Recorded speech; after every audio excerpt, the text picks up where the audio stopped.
नमस्कार बच्चों, आप सभी कक्षा 6 के विद्यार्थियों का नागरिक शास्त्र की कक्षा में स्वागत है।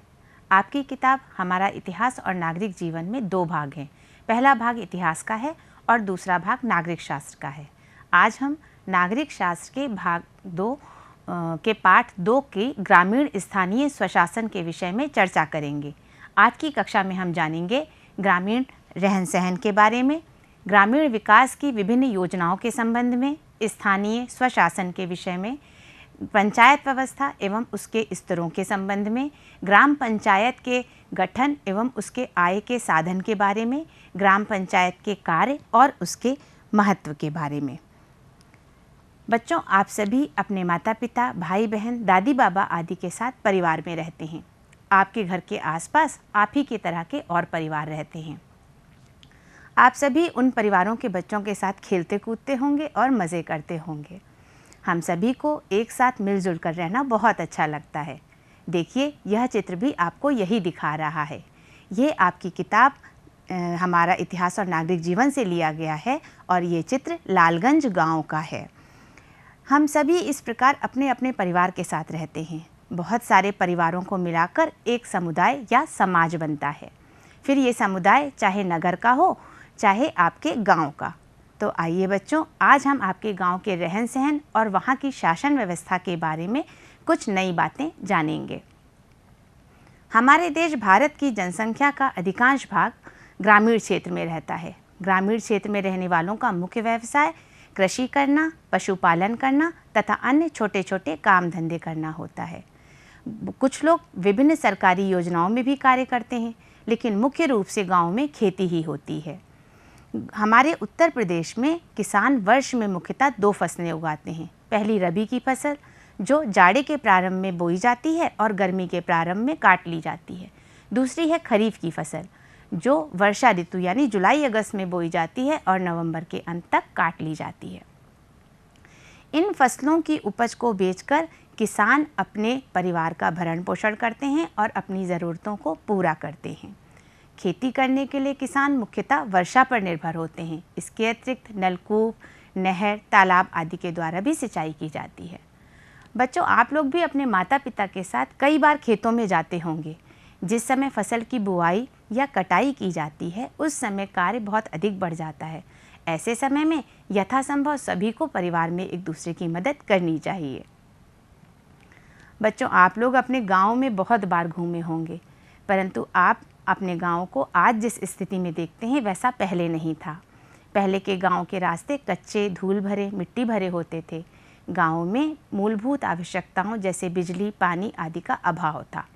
प्राथमिक स्वास्थ्य केंद्र, विद्यालय आदि गांव से बहुत दूर होते थे, जिसके कारण लोगों को चिकित्सा सुविधाएं आसानी से उपलब्ध नहीं हो पाती थी और बहुत से लोगों के लिए अपने बच्चों को दूर भेजना संभव नहीं हो पाता था, जिससे बच्चों की पढ़ाई बाधित हो जाती थी।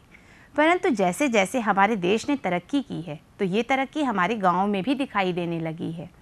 अब गाँव में किसान खेती करने के लिए उन्नत बीज, खाद एवं कृषि यंत्रों का प्रयोग करने लग गए हैं।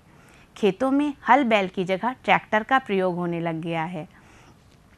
सभी लोग अब बहुत से गाँवों में प्राथमिक स्वास्थ्य केंद्र, विद्यालय तथा पंचायत घर आदि भी बन गए हैं। आपने अपने गांव में ये सारी सुविधाएं देखी होंगी। अब गांव में लोग खुले में शौच जाने का पूरी तरह परित्याग कर चुके हैं। हमारे सभी घरों में शौचालयों का निर्माण हो गया है और लोग उनका प्रयोग करने लगे हैं। सभी घरों में बिजली का कनेक्शन भी लग गया है, जिससे कि वहां पर टीवी, मोबाइल, कंप्यूटर आदि सुविधाएं भी आसानी से उपलब्ध हो रही हैं। गाँव के लोग अपने बच्चों की पढ़ाई के लिए जागरूक हो गए हैं और अपने बच्चों को पढ़ने के लिए तथा व्यवसाय आदि के लिए बाहर भी भेजने लगे हैं। पक्की सड़कों का निर्माण हो जाने के कारण यातायात के लगभग सभी साधन गांवों तक सुलभ हो गए हैं, जिससे गांव के लोगों को आने जाने में और अपना सामान लाने ले जाने में भी सुविधा होने लगी है।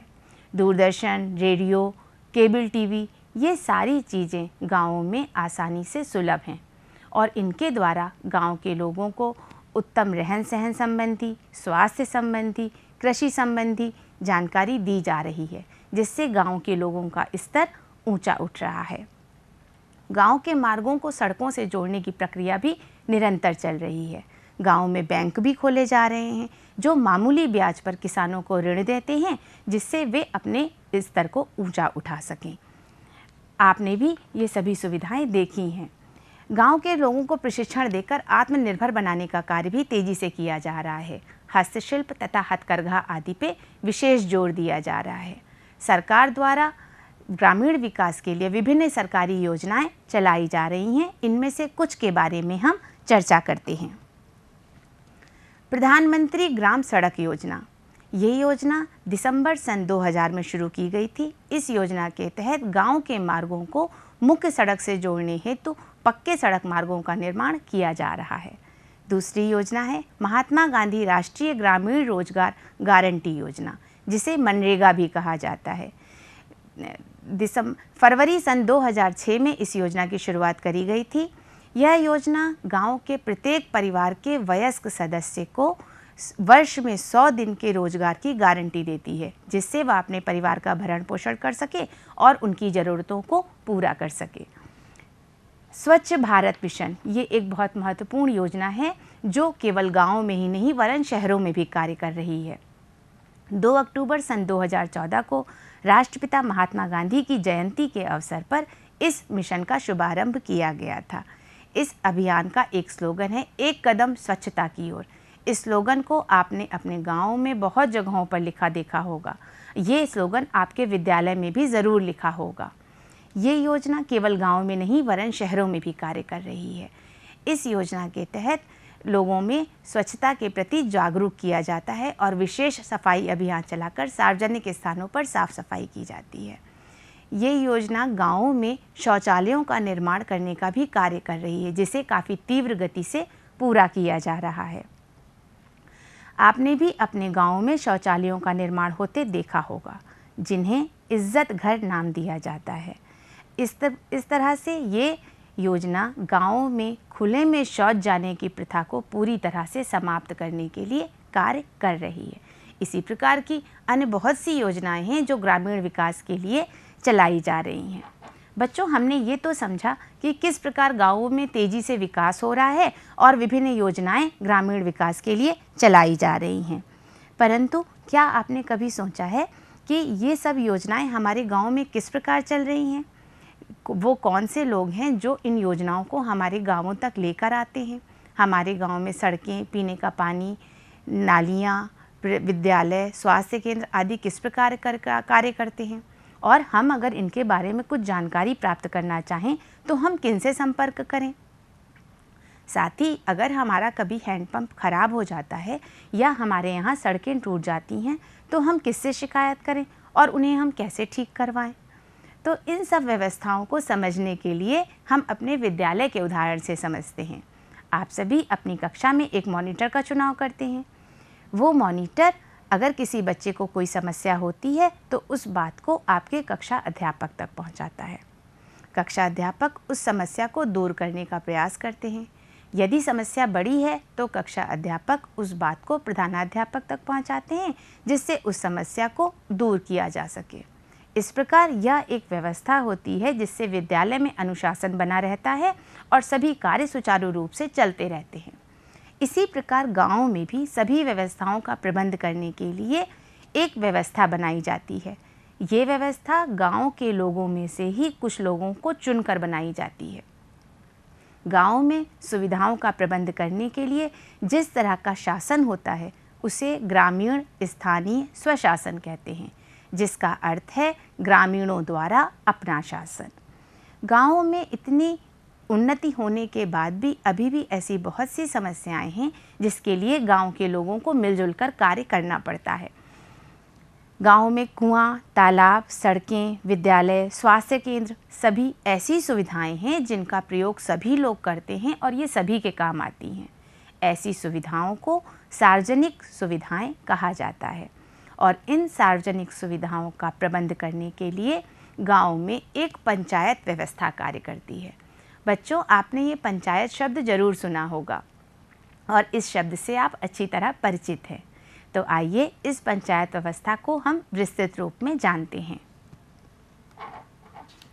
पंचायत व्यवस्था 3 स्तर पर कार्य करती है: ग्राम पंचायत, क्षेत्र पंचायत एवं जिला पंचायत। जैसा इनके नाम से ही पता चल रहा है, जिला पंचायत एक जिले के लिए काम करती है, क्षेत्र पंचायत पूरे विकास क्षेत्र के लिए काम करती है और ग्राम स्तर पर जो व्यवस्था कार्य करती है उसे ग्राम पंचायत कहते हैं। ग्राम पंचायत बनाने के लिए गांव में कम से कम 1000 की आबादी होना आवश्यक है। जहां पर गांव की आबादी 1000 से कम है, वहां पर आसपास के अन्य छोटे छोटे गांव मिला करके तब एक ग्राम पंचायत बनाई जाती है। इस प्रकार हम ये कह सकते हैं कि एक ग्राम पंचायत अन्य सभी छोटे छोटे गांवों के लिए कार्य करती है। ग्राम पंचायत के कार्य करने के लिए गांव में एक पंचायत भवन बनाया जाता है, जहां पर बैठकर ग्राम पंचायत के सदस्य समस्याओं को सुन सकते हैं तथा उनका निराकरण कर सकते हैं। ग्राम पंचायत के सदस्य बनने के लिए आवश्यक कुछ शर्तें होती हैं। ग्राम पंचायत के सदस्य गांव के लोगों के बीच में से ही मतदान द्वारा चुने जाते हैं। ग्राम पंचायत का सदस्य होने के लिए आवश्यक है कि वह व्यक्ति उस गांव का तथा भारत का नागरिक हो। साथ ही उस व्यक्ति की उम्र कम से कम 21 वर्ष होनी चाहिए। वह व्यक्ति पागल अथवा दिवालिया नहीं होना चाहिए। इसका तात्पर्य ये है कि वह व्यक्ति मानसिक रूप से पूरी तरह स्वस्थ होना चाहिए और उसके ऊपर ऐसा कोई ऋण नहीं होना चाहिए जिसका वह भुगतान ना कर सके। साथ ही उसको न्यायालय से किसी प्रकार की सज़ा ना मिली हो। गांव में रहने वाले 18 वर्ष से ऊपर के सभी स्त्री तथा पुरुष मतदान के द्वारा ग्राम पंचायत के सदस्यों का चुनाव करते हैं। ग्राम पंचायत के सदस्यों की संख्या 9 से 15 तक हो सकती है। ये संख्या उस ग्राम सभा में रहने वाले लोगों की संख्या अर्थात ग्राम सभा की जनसंख्या के द्वारा निर्धारित की जाती है। यदि ग्राम सभा की कुल जनसंख्या 1000 है तो वहाँ पर 9 ग्राम पंचायत के सदस्यों को चुना जाता है। यदि संख्या 1001 से 2000 तक है तो वहाँ पे 11 सदस्य चुने जाते हैं। 2001 से 3000 तक की जनसंख्या के लिए 13 ग्राम पंचायत के सदस्यों का चुनाव किया जाता है। जहाँ पर ग्राम सभा बड़ी है अर्थात 3000 से अधिक की आबादी होने पर अधिकतम 15 सदस्य चुने जा सकते हैं। ये सभी सदस्य उस ग्राम पंचायत के अंतर्गत आने वाले गाँवों में के सदस्यों में से चुने जाते हैं। कानून के अनुसार ग्राम पंचायत में महिला सदस्यों का तथा अनुसूचित जाति के सदस्यों का होना भी आवश्यक है। बच्चों, हमने जाना कि किस प्रकार ग्रामवासियों के बीच में से ही ग्राम पंचायत के सदस्यों का चुनाव किया जाता है। इसी प्रकार ग्राम प्रधान का चुनाव भी ग्राम पंचायत के सदस्यों के द्वारा और ग्राम सभा में रहने वाले लोगों के द्वारा किया जाता है। इन ग्राम प्रधान का चुनाव भी मतदान के द्वारा होता है। इन ग्राम प्रधान का कार्यकाल भी 5 वर्ष का होता है। बिल्कुल उसी प्रकार जैसे आप अपनी कक्षा में मॉनिटर का चुनाव करते हैं, उसी प्रकार ग्राम प्रधान का चुनाव भी किया जाता है। ग्राम पंचायत समिति के सदस्यों में से ही किसी एक सदस्य को उप प्रधान पद के लिए चुन लिया जाता है। यदि ग्राम प्रधान कभी अनुपस्थित होते हैं तो उप प्रधान ग्राम प्रधान के सभी दायित्वों का निर्वहन करते हैं और उनके कार्यों को करते हैं। ग्राम प्रधान, ग्राम पंचायत के सदस्य ये सभी जनता के द्वारा चुने जाते हैं और ये जनता की भलाई के लिए और गांव के विकास के लिए कार्य करते हैं। अतः इन्हें हम जनता के प्रतिनिधि कह सकते हैं। ये उसी गांव की जनता द्वारा चुने गए होते हैं। यदि कोई सदस्य ठीक से कार्य नहीं कर पा रहा है या स्वेच्छा से पद छोड़ना चाहता है तो उसे ग्राम पंचायत समिति से हटाया भी जा सकता है। बच्चों, इस प्रकार हमने जाना कि ग्राम प्रधान तथा पंचायत समिति के सदस्य मिलकर गांव की भलाई तथा विकास के लिए कार्य करते हैं। इन सभी कार्यों में इनकी मदद करने के लिए सरकार द्वारा भी कर्मचारी नियुक्त किए जाते हैं, जैसे कि ग्राम पंचायत अधिकारी, ग्राम विकास अधिकारी, लेखपाल तथा बेसिक स्वास्थ्य कार्यकर्ता। ग्राम पंचायत अधिकारी पंचायत समिति का सचिव होता है। इनका कार्य बहुत महत्वपूर्ण होता है। ये ग्राम पंचायत की बैठक कराते हैं, बैठक का विवरण लिखते हैं, ग्राम पंचायत के आय तथा व्यय का हिसाब किताब रखते हैं, किए गए कार्यों का ब्यौरा रखते हैं तथा साथ ही ये भी देखते हैं कि ग्राम पंचायत ठीक प्रकार से कार्य कर रही हो। ग्राम पंचायत की बैठकों में ये देखा जाता है उनके आय व्यय का हिसाब क्या है और वह किस प्रकार कार्य कर रहे हैं। विभिन्न सरकारी योजनाओं के बारे में ग्राम पंचायत के सचिव बताते हैं, जिससे गांव के लोगों का विकास हो सके और गांव के लोग उनसे जुड़ सकें। इन्हें बोलचाल की भाषा में पंचायत सचिव भी कहा जाता है। इस प्रकार इनका कार्य बहुत महत्वपूर्ण होता है। बच्चों, हमने ये जाना कि ग्राम पंचायत के सदस्य और ग्राम प्रधान ग्राम पंचायत अधिकारी की सहायता से गांव के विकास के लिए कार्य करते हैं। इन सभी कार्यों के लिए धन की आवश्यकता होती है। ग्राम पंचायत को विभिन्न कार्यों के लिए धन सरकार द्वारा अनुदान के रूप में मिलता है। अनुदान का अर्थ है सरकार द्वारा दी जाने वाली आर्थिक सहायता। इसके अतिरिक्त दुकान, मकान, जमीन आदि पर कर भी लगाया जाता है, जिससे कि उनको धन की प्राप्ति होती है। ये सभी धन ग्राम पंचायत की आय होती है। सार्वजनिक भूमि को पट्टे पर दिया जाता है, जिससे धन की आय होती है और वह धन गांव के विकास के लिए खर्च किया जाता है।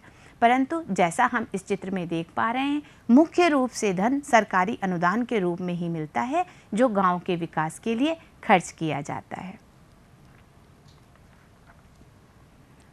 बच्चों, हमने यह तो जाना कि ग्राम पंचायत विभिन्न प्रकार से कार्य करती है और अपने धन को गांव के विकास के लिए खर्च करती है।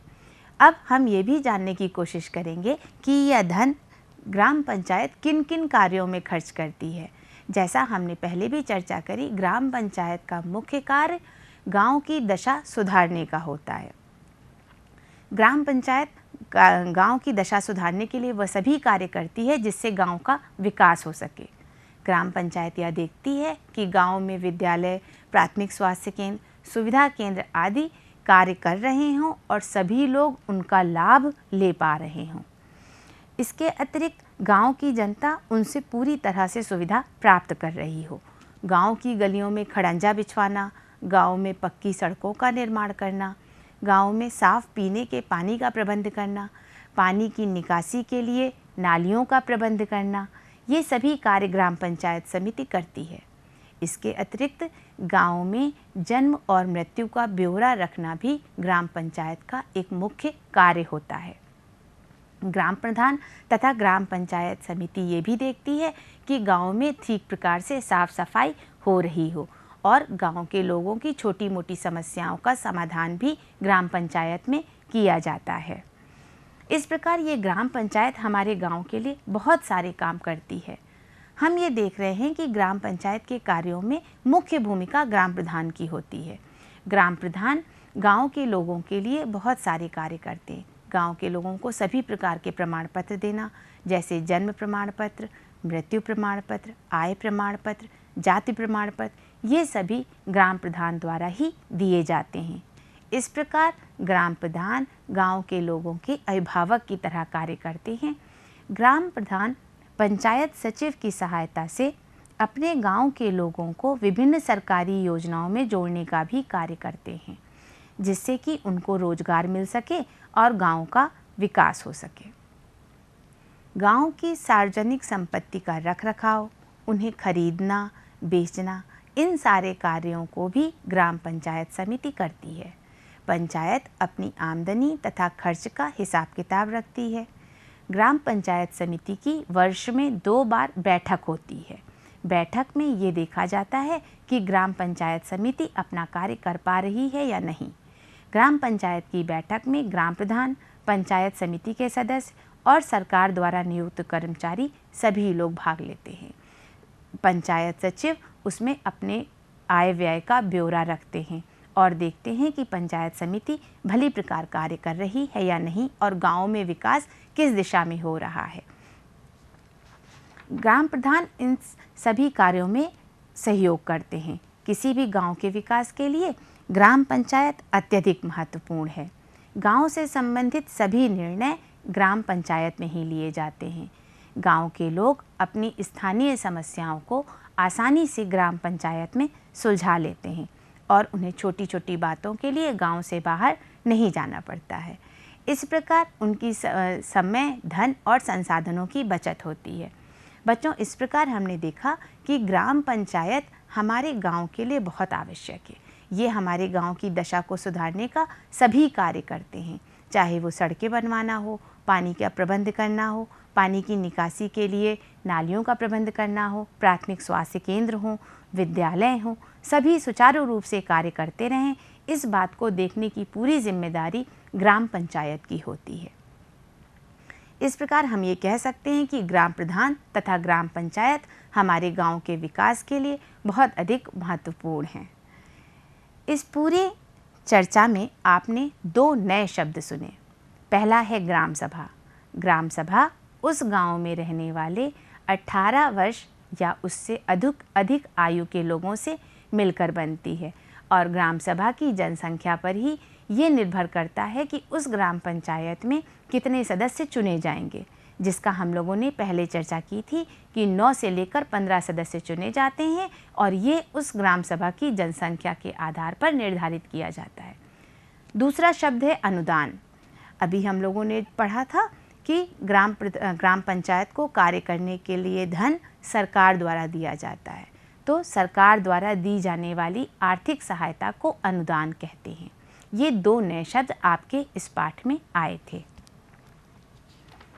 बच्चों, आज की कक्षा में हमने जाना ग्रामीण रहन सहन के बारे में कि ग्रामीण इलाकों में मुख्य व्यवसाय खेती है और वहाँ पर छोटे मोटे काम धंधे करना मुख्य कार्य है।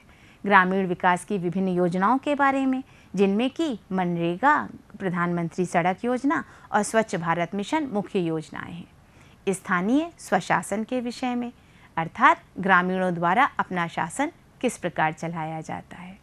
पंचायत व्यवस्था एवं उसके विभिन्न स्तरों के संबंध में, अर्थात पंचायत व्यवस्था किस प्रकार करती है, उसके कितने स्तर होते हैं, इसका हमने अध्ययन किया। ग्राम पंचायत के गठन के बारे में, ये बहुत महत्वपूर्ण है क्योंकि ग्राम पंचायत का गठन ग्राम वासियों के द्वारा मतदान करके किया जाता है। ग्राम पंचायत में मुख्यतः ग्राम प्रधान तथा पंचायत समिति के सदस्य होते हैं और इसके अतिरिक्त सरकारी कर्मचारी भी नियुक्त किए जाते हैं। ग्राम पंचायत के आय के साधन के बारे में हमने जाना कि ग्राम पंचायत को मुख्य रूप से कार्य करने के लिए धन सरकार द्वारा अनुदान के रूप में मिलता है, जिसको वो विभिन्न कार्यों के लिए खर्च करते हैं। इसके बाद हमने देखा कि ग्राम पंचायत कौन कौन से कार्य करती है। इसके अंतर्गत हमने जाना कि ग्राम पंचायत गांव की दशा सुधारने के सभी कार्य करती है। गांव में चाहे पीने के पानी का प्रबंध करना हो, पानी की निकासी के लिए नालियों का प्रबंध करना हो, गलियों में खड़ंजा बिछवाना हो, पक्की सड़कें बनवाना हो, ये सभी कार्य ग्राम पंचायत करती है। साथ ही सड़कों पर प्रकाश की व्यवस्था करना, समुचित चिकित्सा व्यवस्था करना, ये सारे कार्य ग्राम पंचायत करती है। इसके अतिरिक्त गांव के लोगों के जन्म मृत्यु का ब्यौरा रखना भी ग्राम पंचायत का मुख्य कार्य होता है। ग्राम प्रधान सरकारी योजनाओं से ग्रामवासियों को जोड़ने का प्रयास भी करते हैं, जिससे उनको रोजगार मिल सके और उनका जीवन स्तर ऊंचा उठ सके। इस प्रकार हमने ये जाना कि ग्राम पंचायत हमारे गांव के विकास के लिए बहुत महत्वपूर्ण है। बच्चों, अच्छा लगा ना अपने गांव के बारे में और वहाँ की शासन व्यवस्था के बारे में जानकर? आप भी अपने माता पिता से पूछिएगा कि आपके गांव में ग्राम प्रधान कौन है और ग्राम पंचायत के सदस्य कौन कौन हैं। जब ग्राम प्रधान का चुनाव हुआ था तो आपके परिवार में से कौन कौन गया था मतदान करने के लिए? बच्चों, आज हमने जिस पाठ की चर्चा करी वो आपकी किताब हमारा इतिहास और नागरिक जीवन के पाठ ग्रामीण स्थानीय स्वशासन में पेज नंबर 98 से 105 तक दिया गया है। पेज नंबर 104 पर अभ्यास कार्य दिया गया है। आइए हम इन अभ्यास कार्य पे चर्चा करते हुए पाठ को दोहरा लेते हैं। पहला प्रश्न है, रिक्त स्थानों की पूर्ति कीजिए। आप लोगों ने इस पूरे पाठ को अच्छी तरह सुना है तो आप इन सबको आसानी से हमारे साथ कर पाएंगे। पहला भाग है, ग्राम पंचायत का चुनाव, खाली स्थान दिया हुआ है, वर्ष के लिए होता है। तो हाँ बच्चों, ये तो हम सब ने समझा है ना, ग्राम पंचायत का चुनाव 5 वर्ष के लिए होता है, तो यहाँ पर 5 भरा जाएगा। दूसरा प्रश्न है, पंचायत समिति के सदस्यों को चुनने वाले मतदाता की आयु कम से कम, खाली स्थान दिया हुआ है, वर्ष होनी चाहिए। हाँ बच्चों, तो ये हम लोग ने जाना था ना कि गांव के 18 वर्ष से ऊपर के सभी स्त्री पुरुष मतदाता बन सकते हैं और अपने सदस्यों का चुनाव कर सकते हैं। ग्राम पंचायत के प्रमुख को क्या कहते हैं? आप इन सभी से अच्छी तरह परिचित हैं। ग्राम पंचायत के प्रमुख को ग्राम प्रधान कहते हैं। पंचायत की जिम्मेदारी गांव की दशा, खाली स्थान की होती है। हाँ बच्चों, आप जानते हैं ना, ग्राम पंचायत की जिम्मेदारी गांव की दशा सुधारने की होती है। पंचायत को सरकार द्वारा खाली स्थान मिलता है। हाँ, आप जानते हैं कि सरकार द्वारा सरकारी अनुदान मिलता है, आर्थिक सहायता मिलती है, जिसे अनुदान कहा जाता है। अगला प्रश्न है, दिए गए कथनों में जो सही हो उनके आगे सही और जो कथन गलत हो उनके आगे गलत का चिन्ह लगाएं। पहला है, पंचायत समिति का कार्य गांव में रोशनी का प्रबंध करना है। आप सभी जानते हैं केवल रोशनी का प्रबंध करना ही नहीं, गांव में समुचित विकास करना ग्राम पंचायत समिति का कार्य होता है, अतः ये कथन सही है। हर ग्राम सभा में एक पंचायत समिति होती है। ये निश्चित नहीं है क्योंकि ग्राम सभा तभी बनती है जब आबादी 1000 से अधिक हो। अगला प्रश्न है, पंचायत समिति के सदस्यों की संख्या निश्चित होती है। ऐसा नहीं है, हम लोग ये जानते हैं कि समिति में 9 से लेकर 15 तक सदस्य हो सकते हैं। मेला, दुकान, मकान आदि पर लगे कर द्वारा ग्राम पंचायत की आय होती है। तो ये कथन सही है क्योंकि ये सभी धन ग्राम पंचायत की आय होती है जिसको वह अपने गांव के विकास के लिए खर्च करते हैं। बच्चों, ये कार्य तो आप अपनी पुस्तक में ही कर सकते हैं, इसलिए अब कुछ लिखने का कार्य भी कर लिया जाए। आप अपने गांव में सुधार के लिए अपने जो भी कार्य कराना चाहते हैं ग्राम प्रधान के द्वारा और पंचायत समिति के द्वारा, उसकी एक सूची बनाकर अपने शिक्षक के माध्यम से ग्राम प्रधान को दीजिए। वह अवश्य आपकी बात को सुनेंगे और कार्य को पूरा करेंगे। आप अपनी कॉपी में 2 तरह के कार्य करिएगा। एक तो ग्राम पंचायत के कार्यों की सूची बनाइएगा कि क्या क्या काम हो रहे हैं, साथ ही अपने गांव में चल रही विभिन्न सरकारी योजनाओं के नाम और उनके लाभ लिखिएगा। बच्चों, आशा है ये पाठ आपको अच्छी तरह समझ में आया होगा। आप इसे अपनी पुस्तक से ज़रूर अध्ययन करिएगा। अगली कक्षा में हम पंचायत व्यवस्था के अगले स्तर अर्थात क्षेत्र पंचायत और जिला पंचायत को पढ़ने के लिए जल्दी ही फिर मिलेंगे। धन्यवाद।